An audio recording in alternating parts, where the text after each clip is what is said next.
This is the Negro Ninja, and today I'm going to tell you how workers of iniquity work through a work story.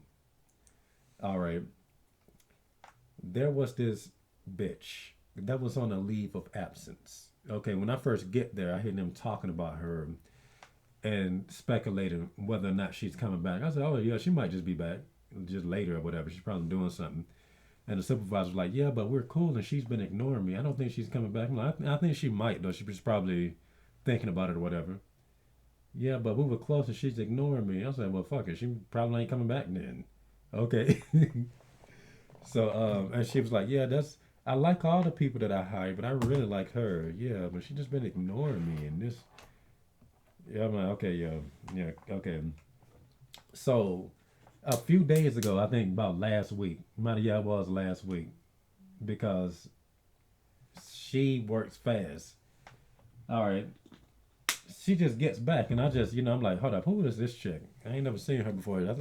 She must work from upstairs, and she was back there for a long time. I figured she was gonna do something and leave, but apparently, I'm like, that must be that girl that was talking about. Of course, I ain't really say too much to her though.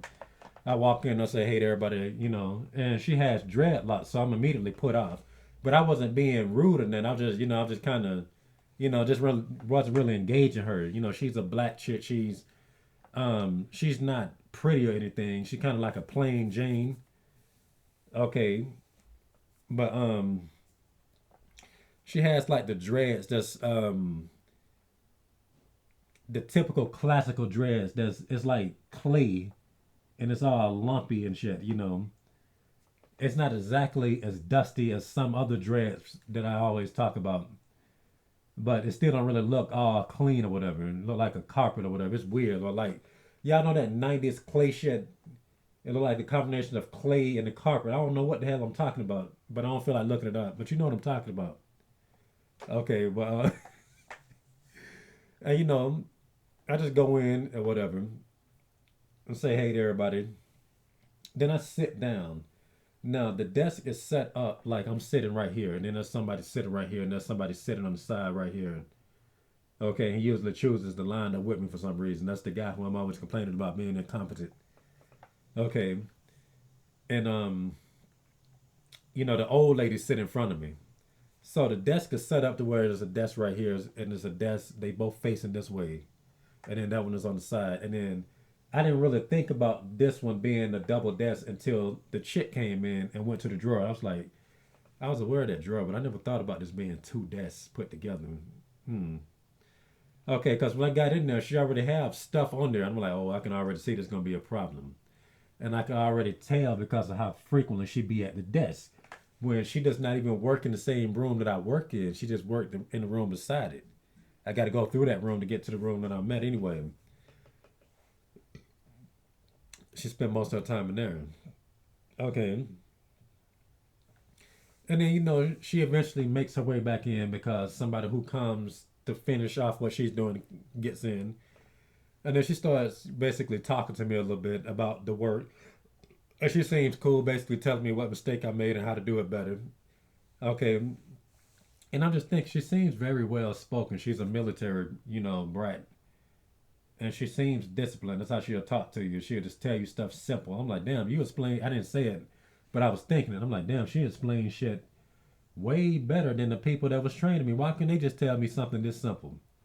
That could have solved a lot of problems. They say I was doing good, but I'm like, it could have been, as, you know, straight to the point as she is.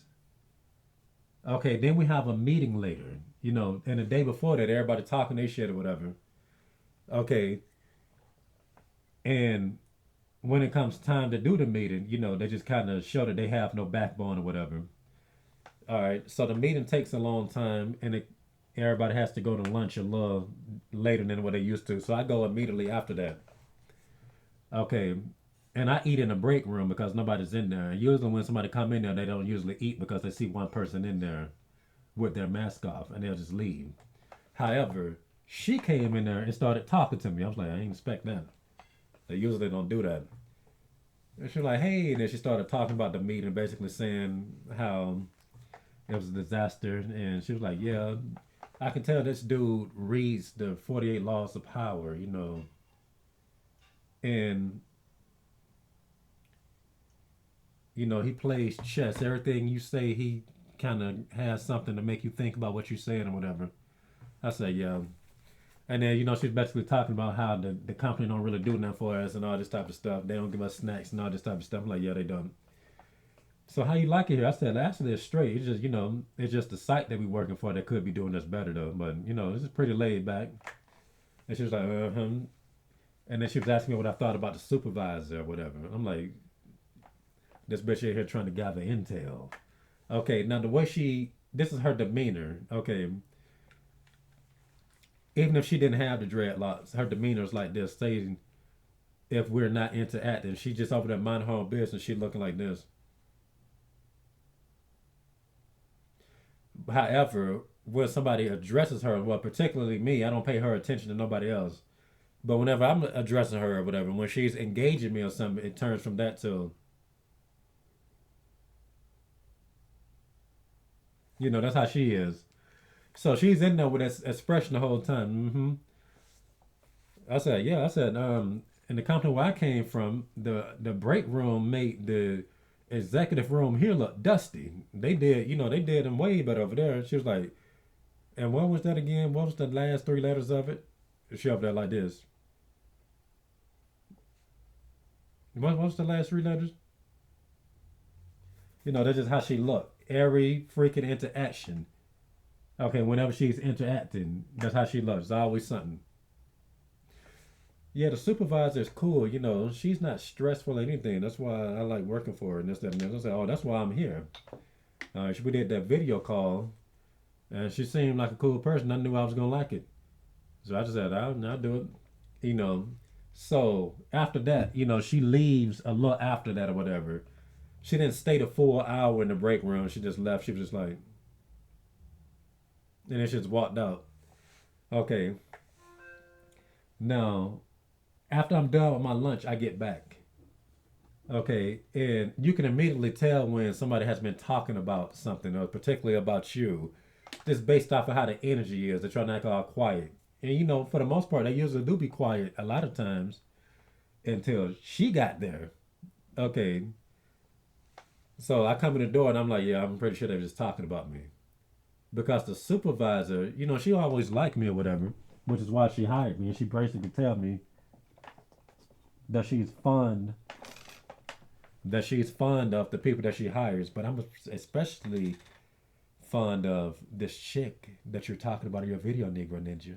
Okay, so I was, she told me that she was like, yeah, I hope she come back. So now she's back.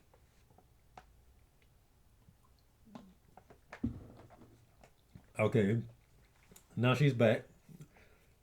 So apparently she clearly told the supervisor everything that was said in the break room or whatever, and I was very careful with how I answered every question. Um, you know, and I just say nothing that was gonna make me look bad. Okay, I exalted the supervisor's name or whatever, so that was good. So the supervisor seemed to like me a little bit more, so she started telling me stuff that the that people have been saying behind my back. Other workers of iniquity have been saying. The incident when I was beefing with that lady that cursed me out over something that she was mad at this incompetent worker for doing. I was like, hold up. So she was walking around telling everybody that I was cursing you out. She just basically, cause like I said, the supervisor's very her IQ is pretty high. She's very sharp. Okay, and you can just tell that she just going. She just know how to maneuver. She just know how stuff is or whatever. So she know how to play the game or whatever. So she was just letting me know since she figured I'm cool or whatever. And that's when I just realized how messy this dreadhead girl really is. She confirmed my suspicion. Because literally every time somebody left the room, she always had something to say. Just at any given opportunity, she always saying something. Now, before she got there, it was not like that. Now, they did talk about people, but it was only on an as to need to basis, even though I thought they was already annoying anyway. But they would just only talk. Only when there was something to talk about. But this chick here can find something to talk about. I was like, damn, it got much messier when your dusty dreadhead ass came back. And like I said, she don't particularly look dusty per se, but she could look more vibrant than she does. Okay, she look clean, but she could. It's a look I'm talking about that all dreadlock people have. Okay, even if they are clean, it's just something about them. Okay, she can be more vibrant than what she is. Okay, she's a like I said, she average, she petite, and her little booty is okay, but I'm not really into her. She's a plain Jane, and I do like plain Jane women when they white. I think the white plain Jane girls look the best in my opinion. That's just me. But so her booty's not bad and all this type of stuff. She's thin and all this and petite and stuff and short. But and that's just when I notice how she is. I'm like, there's always something with this chick. Okay, very helpful and stuff. And one can say that she is very charismatic, like all narcissists are. Okay, she seemed cool, but I'm just knowing. I'm like, she better do something. She got them damn dreadlocks. As soon as I saw the dreads, I already knew that was pretty much a done deal. Because the next day, she shows her true colors. I mean, she was showing it then though, but she just took the opportunity to prove me right. And I'm always right about dread heads. They are retarded. All right. So I come in and I say, "Hey to everybody." Except this time, she wasn't really all that attentive when I came to the door. She was kind of like, okay, barely even said hey or whatever. So I go in there and sit down, and then she come in there and go into the thing and all this type of stuff. And then there was water on my desk or something. I just take the water. And I'm like, is that her water that the lady that sit across from me? And I just put it right here. I'm like, and then she'll just come back and she'll just, and that's how full of shit the old lady is. If even if I didn't put it there, if something was on her desk, she'll just immediately put it on my desk. That's how full of shit she is. She knows as fuck, and I had to tell her to stop asking me them damn questions. So no nosy person is a decent person. I'm gonna tell you that now. I said, I thought that was your water. And then the girl said, no, that's mine. And the way she said it, I caught the subtlety. There was a little attitude in it. I said, oh, that was yours. I ain't know. Okay. Now, she could have put that up in her drawer that she put her purse and her food in. Why she keep putting it there? That's the little shit I'm talking about. You got to watch people. That's how I know me sitting there is a problem. Bitch, you was gone for months. Okay. Nobody even thought she was coming back. This bitch was gone for so long that they fucked up her login information. She having trouble logging in and shit. But and clocking in and clocking out. But in this particular day, my nose was running. Okay. My nose was running. Hold on, let me go back a little bit. Let's go back. I forgot. I'm going too far. So let's say after I got back from the lunch break the day before, they get more comfortable. And we was talking about how they don't supply us snacks and all this type of stuff, which I think is stupid. Basically saying how they don't do nothing to show that they appreciate us. I'm like, yeah, this shit here crazy. And, I ain't never been to a job where they don't just flat out give you nothing to eat. Um, and they said, yeah, we have to buy this stuff on our own. We had hot chocolate that was sitting up here for 2 years. And that was that was the fat lady I was having beef with. Okay. Now, all of this happened, hold up. The hot chocolate situation happened before me and her started beefing. Now, when I first got there, she offered me a piece of candy. I didn't eat it. I threw it away. I took it in a nice gesture, but I never asked for it. I'm like, oh, she want me to eat it. It's too fast. I don't want to come off as rude, but I just eventually threw it away. And then, like a few days later, I'm asking for some coffee or something. I don't like the coffee in the break room because I wasn't finna touch it because the coffee pots look so disgusting. I said, I don't want to touch that shit. We don't got our own coffee? No. We got some hot chocolate, though. We ain't had no cups. But the old black lady went to the executive room, which she's not supposed to do, and she got me one of them cups. I said, well, fuck it. Okay. We ain't got no coffee here. I just need something hot. So I just got the hot chocolate. And the hot chocolate was the Swiss hot chocolate. And it wasn't in the original packaging. It was like in some Land O'Lakes shit. And I think it was like in Land O'Lakes hot chocolate cartons or something. And it didn't have the expiration date on it. Because I was looking, I'm like, okay, it must be good. They got it sitting right here. Then see it on the individual packs. And I drunk some. And I thought, I'm like, Swiss ain't good as it used to be. Because I'm used to drinking some high-end hot chocolate from my job. So I'm like, fuck it. Maybe I'm just used to drinking good stuff. and the switch just don't hit the spot like it used to. And I did notice some subtlety in everybody that was there. This was before the dread hair bitch came back. But literally everybody was there. Everybody that was there before we were, like the supervisor, the old lady, the fat lady, the assistant managers, anybody. And they was looking at me drinking it, and I was just kind of like, it was like some little subtlety, like, you know, and nobody stopped to tell me that I was drinking 2 year old hot chocolate. And apparently, the fat white lady was the one that told me that it was there. And then, ironically, we started beefing just a few days later. Okay, and Dave was telling me about it. Since they got comfortable with me, I was like, hold up. So y'all let me drink that, y'all didn't tell me. So how did you feel? I said, as far as I can tell, it was nothing though. But I did eventually get sick, but I didn't, and I think it was that made me sick. So I put two and two together. I'm like, so it just made me itch, you know, and I think I was blowing my nose or something. And they just thought it was funny. Everybody that heard the shit was laughing. And then the new girl with the dreads started speaking on everybody's behalf. And when somebody speak on everybody's behalf, they full of shit. She wasn't even there for this. Okay, she just got back, a day prior to the meeting. She got back on the day prior to the meeting. And she was like, oh man, we sorry for that, man. It's just unspoken language that we all have. We just know not to touch some stuff. Sorry. I'm like, why you apologizing, bitch? You just got back. Okay, like I say, when you see somebody apologizing on behalf of other motherfuckers, they can never be trusted. A person should only apologize for shit they do. They should be able to explain themselves. They should never speak for everybody. Okay, they should never do it. Okay, unless it makes sense to do it. Okay, so like I said, you just gotta watch them. Um, then the supervisor come in there and be sarcastic. And they go, your snacks over here, Negro Ninja. You really wanted them snacks? I said, I'm not eating nothing over there that y'all got over there. Ever since y'all let me drink that hot chocolate for 2 years. And then she just busts out laughing. Oh, we sorry about that. Oh yeah, yeah. We just yeah, you know how that is. And then they started telling me all the stuff they don't touch. I said, yeah, whenever we be having food, we don't touch nobody else's stuff. Like there was a potluck. I said, see, that's why I don't do potlucks. She said there was a new guy and he brought some macaroni and we didn't touch it. I said, so how y'all do potlucks? We order the food.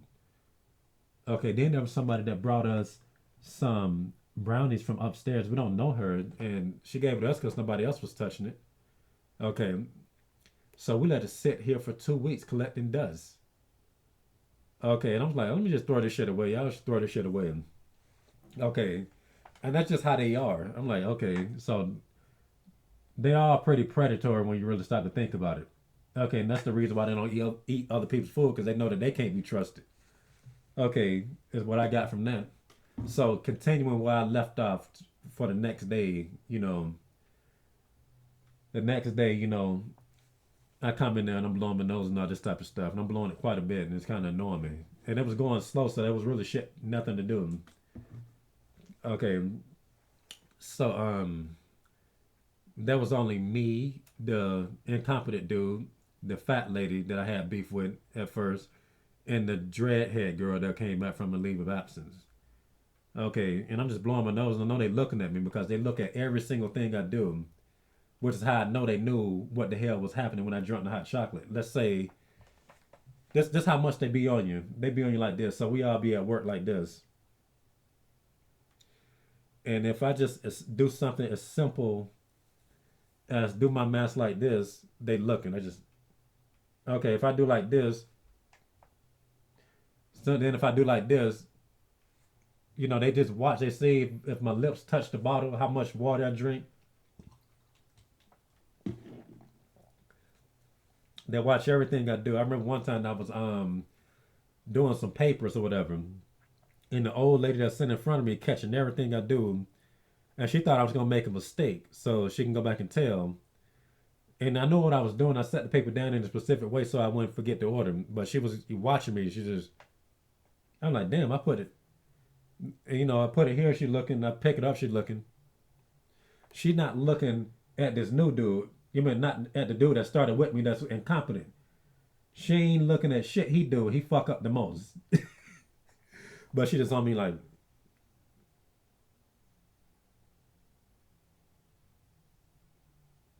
I'm like, this shit here weird, you know. But that's how they all do. But she do it the most. Okay, so I'm blowing my nose and all this type of stuff.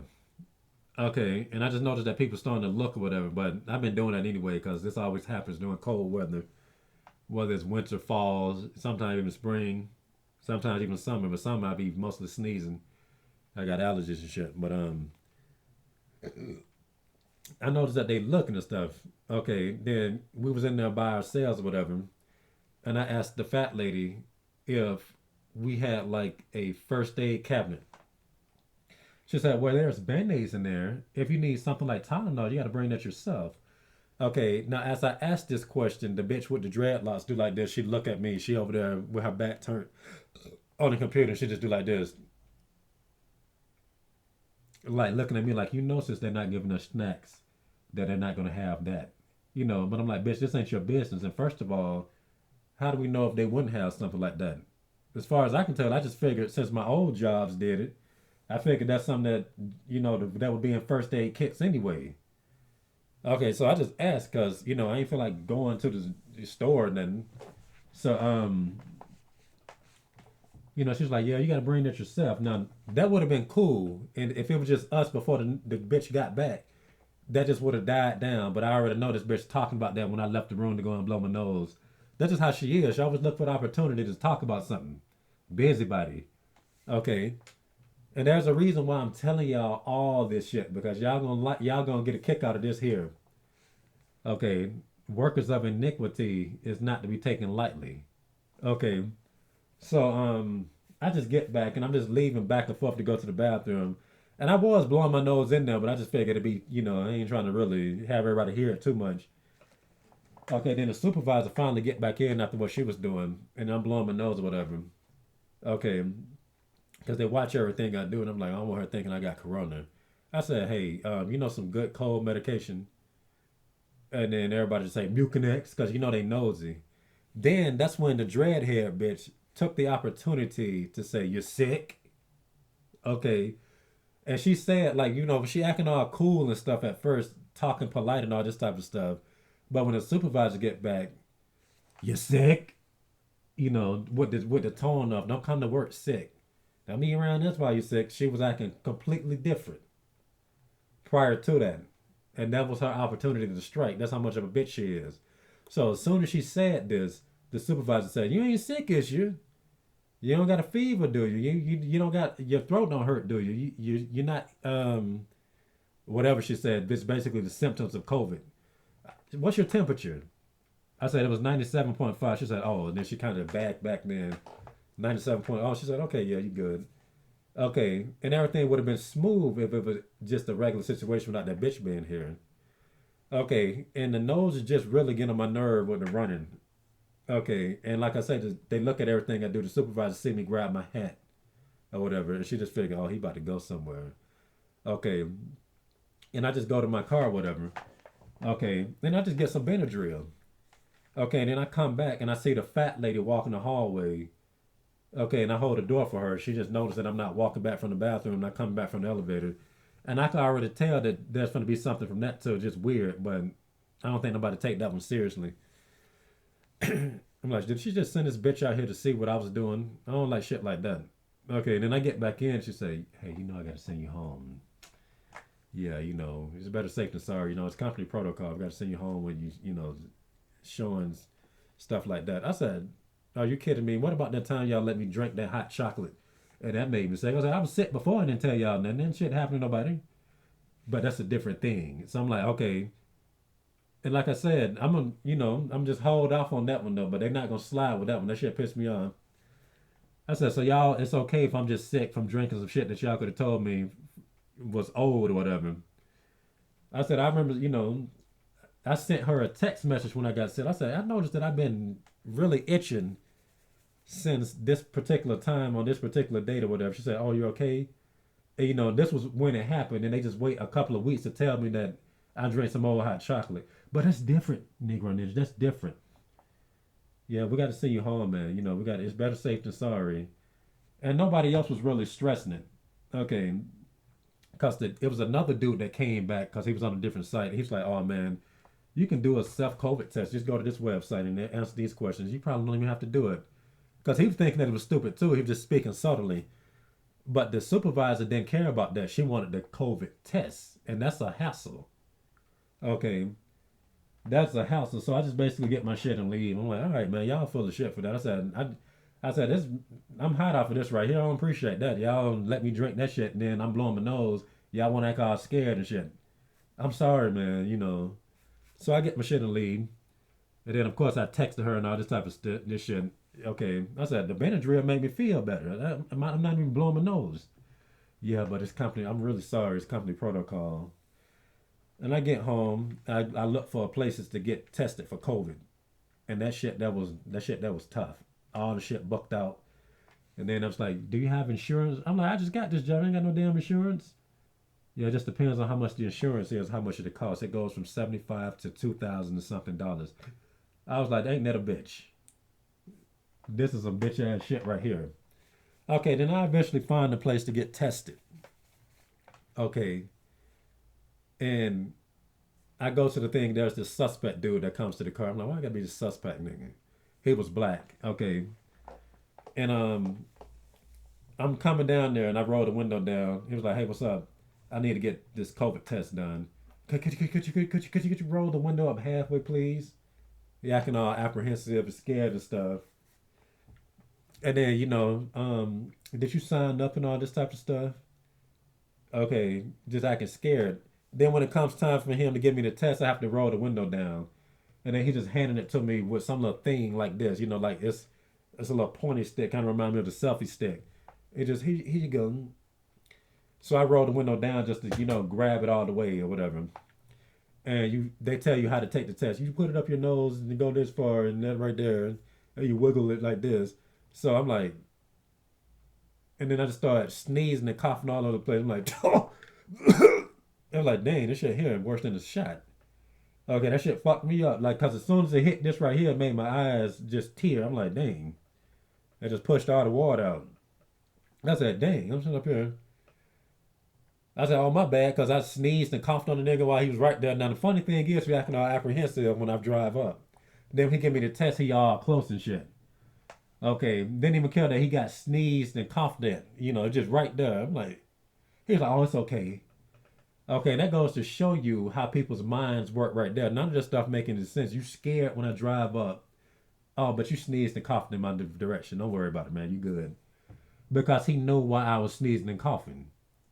It was because of the damn thing right up in my nose. Okay, and then he was acting all cool and shit after that. I'm like, they really think I'm having it then. He thought it was funny. But you see how they just scary. They scary as shit. Okay, all right, because like First Peter 5:8 said, be so. This is the ESV version. Be sober minded. Be watchful. Your adversary, the devil, prowls around like a roaring lion, seeking to devour, which is what that bitch at the job was doing. First John 4:18. There is no fear in love, but perfect love casts out fear, for fear has to do with punishment, and whoever fears has not been perfected in love. This is 2 Timothy 1:7. For God gave us a spirit not of fear, but of power and love and self-control. Okay, now everybody's scared. Okay, going back to the work scenario, her way in was her way to get me was to convince everybody that I might have COVID because I'm blowing my nose. When nobody even thinking, they didn't give a fuck. Okay, they didn't give a fuck at first because they figured, oh, it's cold season. They was using common sense. But you also have to realize that they found it predatory themselves. Okay, now I've been through a lot since I've been at this job. Okay, for especially to be a good worker for somebody that's new. And this incompetent motherfucker didn't go through none of this shit. He's just over there just being. They ain't going through shit. That shit, they're crazy. But and this goes to tell you right here, for somebody to be able to do this, that means the motherfuckers around you ain't all that good anyway. Okay, Dreads got that predatory spirit. Okay, like I say, why would you want your hair to look like snakes? No, it's supposed to look like a lion. Since when does a lion look like Medusa? Okay, and you know they say that your hair represents the clouds, you know, because humankind is originally the black race. I don't care what nobody say. Okay, you know this shit is real because in Leviticus it flat out tells you that straight hair is a curse. Okay, so all that straw hair shit is a curse. That's what they say in Leviticus. And that clean leprosy with the pale skin. I ain't being racist. I'm just keeping it real. So all humans had, you know, curly hair and stuff. Okay, so that represents the clouds. Why would you want it to represent the snake? This is what the crown is at. This is what the soul is at. You good, if you got a good mind, you got a good soul. Okay, and to make this even deeper, just think about where I was sitting, and I'm sitting right here. Somebody sitting here, somebody sitting there, and where I'm sitting at is a good place to sit as long as there's nobody around to harass me. Because I'm sitting here and I get to enjoy the view of the, you know, the supervisor woman with a nice fat ass. Then there's women that come through the door flirting, you know, and if they want to come over here, they can flirt. Like it's just a nice place for a handsome man to be at as long as ain't nobody fucking with me. Okay. So she gets back and think everything is supposed to be tidied up the way she left it. Who the fuck she thinks she's supposed to be, bitch? You're not even really supposed to be there technically. You've been going for over a month. Okay. And they just let her come back. Okay. And she just couldn't take it. And that's my spot. And like I say, when you see somebody at a desk and they always having shit over there, you gotta watch little shit like that. She could have just as easily put that shit out of my way. She could have at least had it over there if she didn't want to put it in the drawer. She could have put it right over the drawer. You gotta watch them. Workers of iniquity, always trying to take your spot. Or they just don't want to see you prosper. They're always jealous. Okay, they stay jealous. And this goes to prove what I'm talking about with these hoes. Okay, you think that you just got bad luck with women. That's not how it necessarily works. I see too many stupid motherfuckers succeed for me to believe that. Okay, when the reality is there's somebody that's always talking. Like every time somebody leave the room, she talking, she talking, she talking. Like I say, they didn't do that shit that much before she came back. She come back, they do it all the time because she the ringleader, which is what made the supervisor send me home out of paranoia that somebody might say something if she just say, "Oh, y'all just he don't got no COVID." So she had to basically follow that to keep them at peace from calling somebody on her. Okay, because the supervisor, she's pretty smart, little. All right. And once again, as soon as you leave the room, somebody's already working on bitches. Bitches are the word, and the word is a bitch. Okay, and the jobs is one of the easiest ways to see that point. All right, and I might have to just end this because it's 33 minutes. And this has been the Negro Ninja bringing you your Negro message for today, Negro out.